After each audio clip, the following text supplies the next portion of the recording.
Masa reuni aksi 411 meyakini jika akun Fufu Fafa merupakan milik Wakil Presiden Gibran Rakabuming Raka. Mereka lantas mendesak agar Gibran dimakzulkan.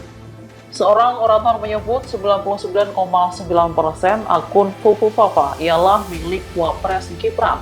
Orator tersebut lantas bertanya apakah pemuda di Indonesia yang lebih baik dari Gibran ada atau tidak. Masa aksi lantas menjawab jika pemuda yang lebih baik dari Gibran banyak. Menurutnya, akun Fufu Fafa merupakan sumber masalah. Lebih lanjut dikatakannya orang yang kurang sopan dengan orang tua tak pantas menjadi wapres. Orator tersebut lalu bertanya, masa setuju atau tidak jika Gibran dimakzulkan? Masa pun menyetujui pertanyaan yang diajukan oleh orator tersebut. Diketahui ada dua tuntutan yang dibawa masa dalam aksi tersebut. Download Tribun X sekarang, menghadirkan lokal menjadi Indonesia.